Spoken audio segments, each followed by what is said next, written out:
Assalamualaikum warahmatullahi wabarakatuh. Kediri, masa revolusi. Kemerdekaan Indonesia baru diproklamasikan, penjajah kembali membawa tank Mustang dan Panzer. Di hadapan teknologi perang yang sombong itu, para ulama tidak gentar. Di Lirboyo, seorang singa bernama Kiai Mahrus Ali berdiri. Beliau tidak memiliki meriam.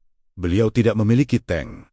Senjatanya hanyalah keyakinan mutlak pada Sang Pencipta. Hari ini, sejarah akan mencatat bagaimana garis pasir yang sederhana berubah menjadi neraka bagi penjajah. Sebelum kita melanjutkan kisah penuh hikmah ini, mari kita sejenak saling mendoakan. Bagi Anda yang berkenan menekan tombol subscribe, like dan share, semoga Allah berikan kemudahan dalam hidupnya dan dimudahkan rezekinya.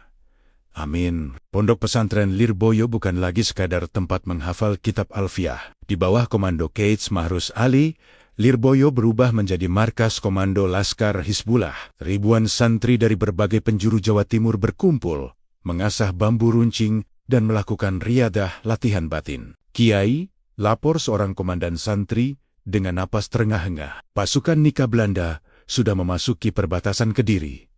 Mereka membawa 6 unit tank baja. Meriam mereka sudah mengarah ke arah pesantren. Apa yang harus kami lakukan? Kiai Mahrus Ali tetap tenang. Beliau sedang duduk di teras rumahnya, mengenakan sarung putih dan peci hitam yang bersahaja. Beliau memejamkan mata sejenak, bibirnya tak henti melantunkan dzikir yang membuat siapapun yang mendengarnya merasa tentram di tengah ketakutan. Kumpulkan pasir di depan gerbang, jawab Kiai Mahrus singkat. Hanya pasir. Jangan biarkan satupun santri maju sebelum aku beri perintah. Belanda datang dengan kesombongan luar biasa. Kolonel Van Hoyts, pemimpin pasukan tank tersebut, tertawa dari atas tank utamanya. Di matanya, pesantren hanyalah tumpukan kayu yang bisa diratakan dalam hitungan detik oleh peluru meriamnya. Hancurkan tempat itu, perintah Van Hoyts. Tunjukkan pada para santri itu bahwa doa mereka tidak akan bisa menahan baja. Tang-tang itu mulai bergerak maju. Suaranya memekakan telinga.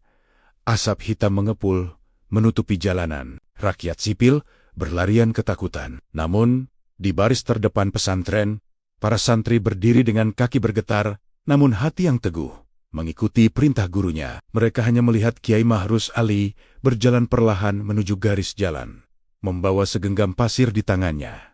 Kiai Mahrus Ali berjongkok. Beliau menaburkan pasir tersebut melintang di jalan masuk menuju pesantren. Sebuah garis tipis yang secara logika tidak berarti apa-apa. Namun, saat beliau menaburkannya, langit Kediri mendadak berubah menjadi gelap. Angin puyuh kecil berputar-putar tepat di atas garis pasir tersebut. Jangan melampaui garis ini, atau kalian akan melihat apa yang tidak pernah kalian bayangkan, bisik Kiai Mahrus Ali. Pasukan Belanda yang melihat aksi itu hanya tertawa. Lihat, Kiai itu sedang bermain pasir.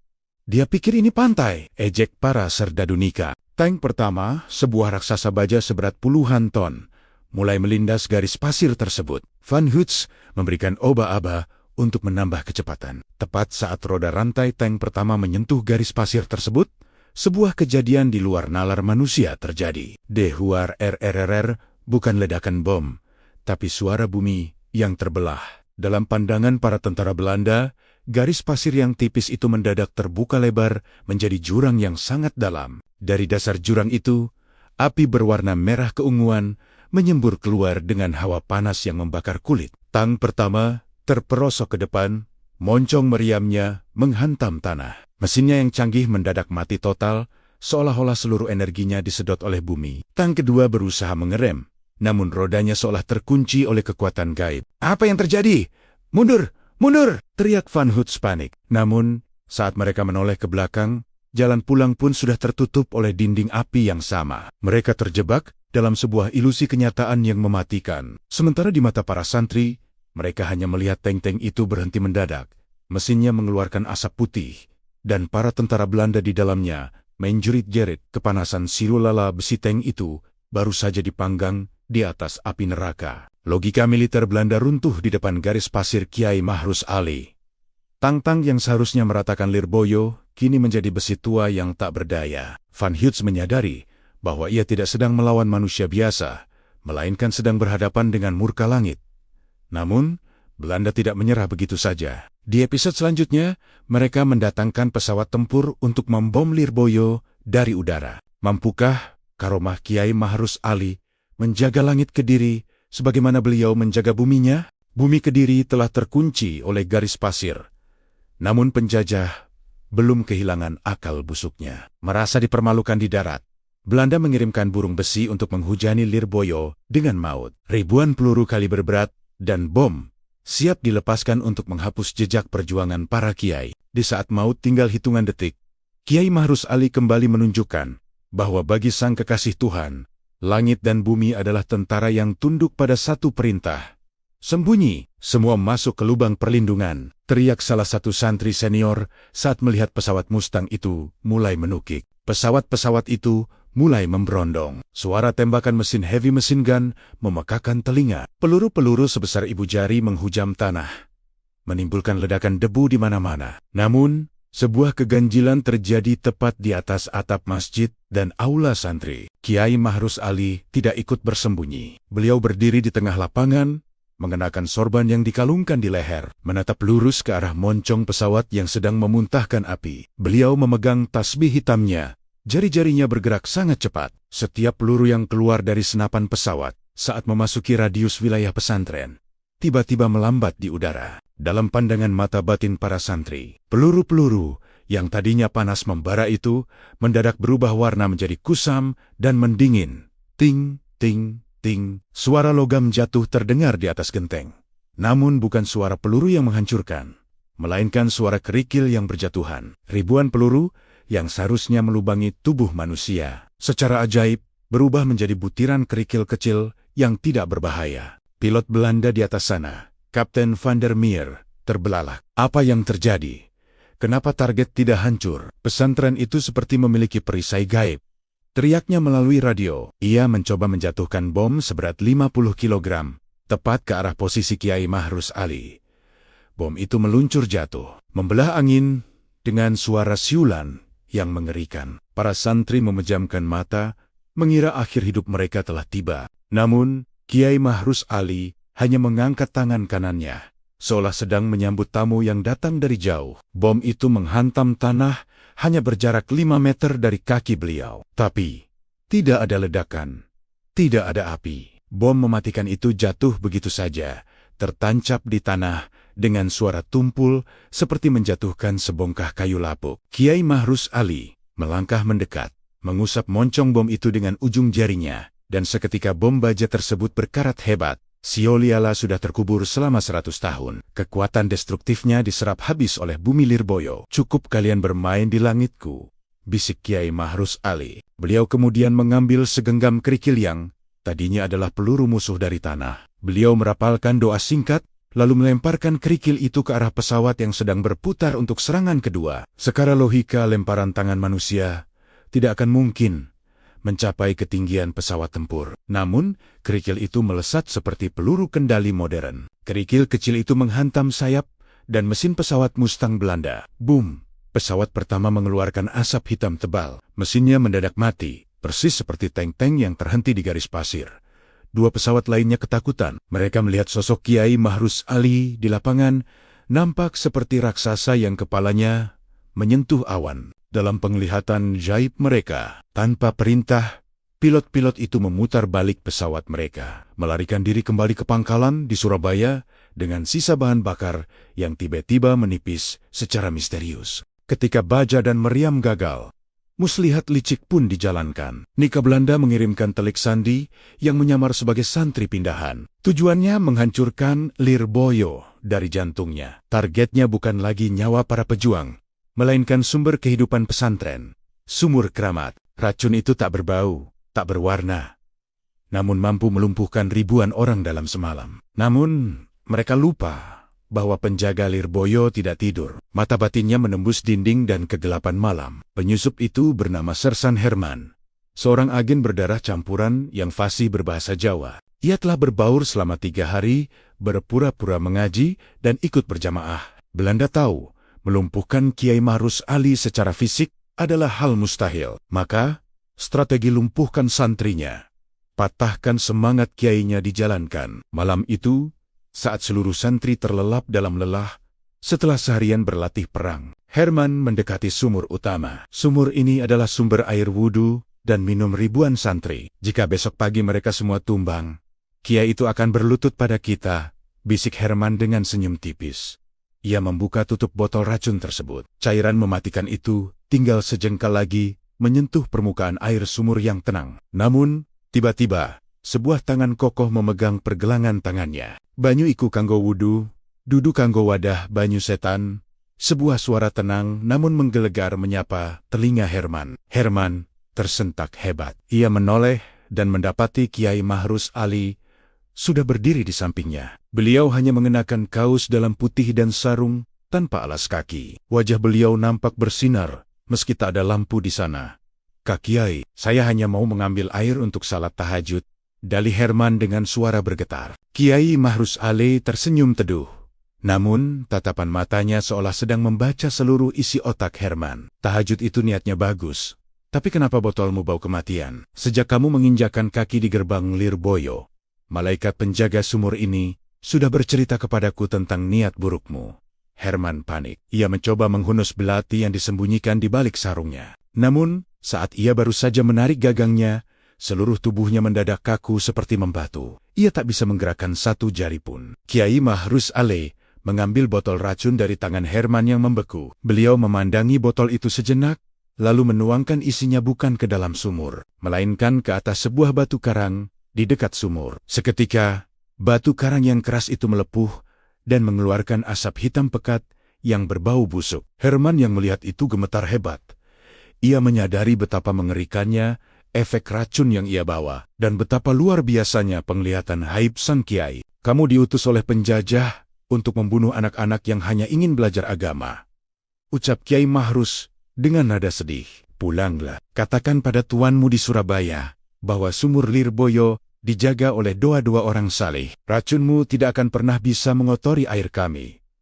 Kiai Mahrus Ali kemudian meniup lembut ke arah Herman. Seketika, kekakuan tubuh Herman sirna, namun ia jatuh terduduk dengan lemas. Seluruh keberanian dan keahlian militernya runtuh di depan karomah sang kiai.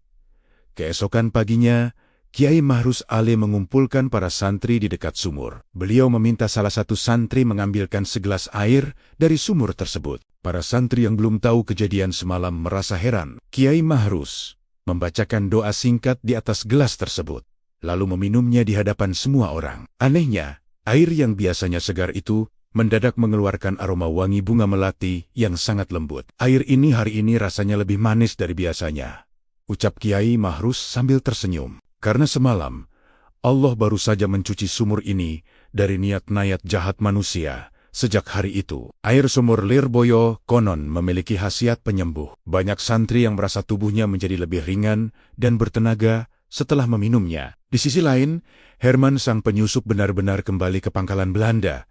Namun ia tidak membawa berita kemenangan. Ia justru menceritakan bahwa Kiai Mahrus Ali bisa melihat niat manusia sebelum kata-kata terucap. Fajar yang seharusnya membawa kedamaian, kini membawa aroma mesiu. Belanda telah kehilangan kesabaran. Mereka mengirim baret hijau, mesin pembunuh terbaik yang dimiliki kerajaan, untuk melakukan operasi senyap, menculik Kiai Mahrus Ali tepat saat sujud subuh.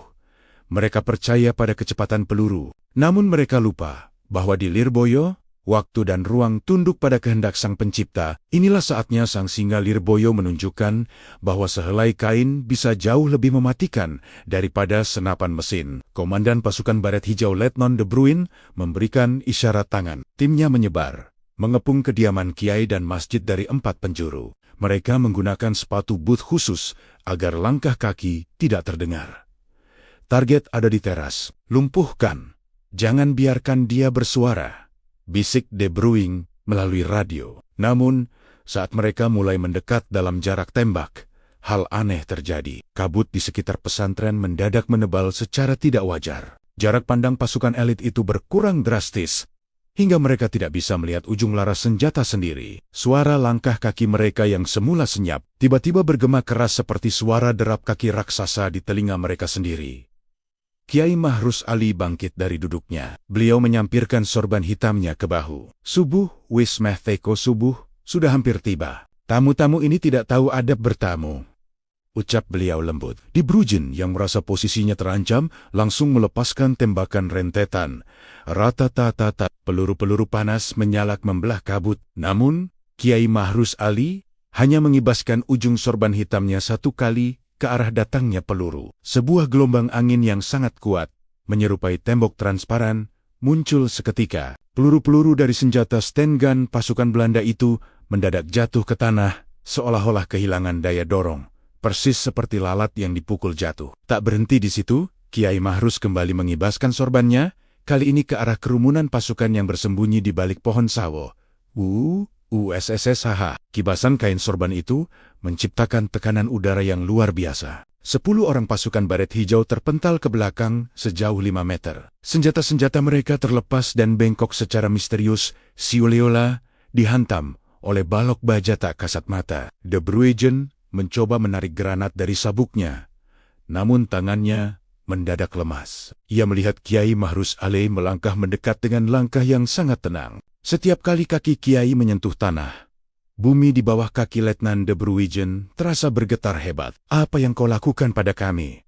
raung De Bruijn dalam ketakutan. Kiai Mahrus Ali tidak menjawab dengan kata-kata. Beliau hanya menunjuk ke arah tanah dengan ujung sorbannya. "Sujudlah kepada Gusti Allah, mumpung nyawamu masih di tenggorokan." Seketika, seluruh pasukan baret hijau yang tersisa merasa pundak mereka ditekan oleh beban seberat 1 ton. Satu persatu pasukan elit yang sombong itu jatuh berlutut, lalu tersungkur dengan posisi sujud yang sangat kaku. Mereka tidak bisa bergerak, tidak bisa bicara, hanya bisa menatap tanah dengan air mata dingin yang mengalir. Mereka terkunci dalam posisi sujud paksa oleh kewibawaan spiritual sang kiai. Tepat saat fajar menyingsing, seorang santri mengumandangkan azan subuh. Suara Allahu Akbar bergema ke seluruh penjuru pesantren, menembus kabut dan merasuk ke dalam tulang sumsum pasukan Belanda yang masih terpaku di tanah. Kiai Mahrus Ali melangkah melewati tubuh-tubuh tentara yang tak berdaya itu menuju tempat wudhu. Beliau tidak menyakiti mereka. Beliau membiarkan mereka tetap dalam posisi itu agar mereka merasakan apa artinya menjadi kecil di hadapan yang maha besar. "Kumpulkan senjata mereka," perintah Kiai Mahrus kepada para santri yang baru saja keluar masjid. "Buang isinya, simpan besinya untuk membuat cangkul. Tanah Lirboyo butuh alat tanam, bukan alat bunuh." Letnan De Bruijn hanya bisa melihat dengan pasrah saat sorban hitam yang tadi menjatuhkannya kini tersampir dengan tenang di pundak Kiai Mahrus Ali yang mulai memimpin salat subuh berjamaah. Semua usaha fisik telah gagal. Tank lumpuh, peluru menjadi kerikil, dan pasukan elit bersujud dalam ketakutan. Kini, Belanda memainkan kartu terakhir mereka, Van der Hoorn, seorang okultis hitam yang konon mampu memadamkan matahari. Ini bukan lagi perang peluru, melainkan perang antara cahaya ilahi melawan kegelapan syirik. Di malam yang menjadi saksi bisu ini, Pondok Lirboyo akan menentukan nasibnya, apakah ia akan tetap berdiri sebagai mercusuar iman, atau runtuh dalam kegelapan yang dikirimkan penjajah. Van der Hoorn tertawa kecil. Suaranya terdengar seperti gesekan logam berkarat. "Kiai, aku sudah menghancurkan banyak pemimpin di tanah jajahan ini hanya dengan segenggam tanah kuburan. Cahayamu terlalu terang, dan aku di sini untuk mematikan lampu itu selamanya." Ia menghentakkan tongkatnya ke tanah. Seketika, bayangan-bayangan hitam yang menyerupai binatang buas keluar dari balik jubahnya, melesat mengepung Kiai Mahrus Ali. Udara di sekitar pesantren mendadak menjadi sangat dingin, hingga embun membeku di daun-daun sawo. Kiai Mahrus Ali hanya tersenyum tipis. Beliau tidak merapal mantra yang rumit. Beliau duduk bersila di atas tanah, meletakkan sorban hitamnya di pangkuan, lalu memejamkan mata. "Ingatlah Tuan, kegelapan tidak ada. Ia hanyalah ketiadaan cahaya. Dan cahaya ini bukan milikku, tapi milik pemilik semesta." Saat bayangan hitam itu hendak menerkam, Kiai Mahrus Ali mulai melantunkan iyat-iyat dari Hizib Nashr. Suara beliau tidak keras, namun setiap getaran suaranya membuat bumi Kediri seolah berdenyut. Seketika, dari jantung Kiai Mahrus keluar pancaran cahaya putih kebiruan yang sangat jernih. Cahaya itu membentuk kubah yang semakin lama, semakin membesar. Setiap kali bayangan hitam milik Van der Hoorn menyentuh cahaya tersebut, mereka menjerit kesakitan, lalu sirna menjadi uap. Van der Hoorn panik. Ia mengerahkan seluruh kekuatannya, merapal mantra kuno yang membuat langit berguncang. Namun, Semakin keras ia menyerang, semakin terang cahaya sang kiai. Cahaya itu bukan menyerang fisik Van der Horn, melainkan menghancurkan sumber kekuatannya. Kesombongan dan kemusyrikan. "Cukup! Hentikan!" teriak Van der Horn sambil memegangi kepalanya. Ia merasa kepalanya akan pecah karena mendengar getaran di zikir yang tak henti-hentinya menembus batinnya. Kiai Mahrus Ali membuka matanya. Tatapan beliau begitu tenang, namun penuh dengan wibawa yang luar biasa. "Tuan, kamu jauh-jauh datang dari benua lain hanya untuk membawa kebencian. Pulanglah, bersihkan hatimu." Tiba-tiba, tongkat kayu tua milik Van der Horn retak dan hancur menjadi abu di tangannya. Sang penyihir jatuh terduduk, napasnya tersengal-sengal. Ia menyadari bahwa di tanah ini ada kekuatan yang tidak bisa dijelaskan oleh ilmu hitam manapun, kekuatan yang bersumber dari penghambaan yang murni. Tanpa kata, Van der Horn merangkak mundur. Ia lari meninggalkan Lirboyo di tengah malam, meninggalkan segala kesombongan Eropanya di bawah kaki sang wali. Pagi harinya, matahari terbit dengan cahaya yang sangat indah di ufuk Kediri. Tidak ada lagi tank, tidak ada pesawat tempur, dan tidak ada penyihir gaib. Belanda akhirnya menarik mundur seluruh pasukannya dari area pesantren. Mereka menyadari bahwa menduduki Lirboyo berarti melawan seluruh alam semesta yang menjaganya. Kiai Mahrus Ali kembali ke rutinitasnya seolah tidak terjadi perang besar semalam. Beliau kembali mengajar kitab di depan para santri. Namun, bagi para santri dan rakyat Kediri, sosok beliau adalah bukti nyata bahwa martabat bangsa dan agama bisa dijaga tanpa harus memiliki persenjataan modern. "Ingatlah anak-anakku," ucap Kiai Mahrus di depan ribuan santri saat penutupan pengajian. "Musuh paling berbahaya bukan mereka yang membawa tank atau sihir. Musuh paling berbahaya adalah ketakutan di dalam hatimu sendiri. Jika hatimu sudah bersama Allah, maka siapa yang bisa mencelakaimu?" Sejarah mencatat kemenangan besar di Kediri bukan karena jumlah pasukan, melainkan karena keteguhan iman seorang pemimpin.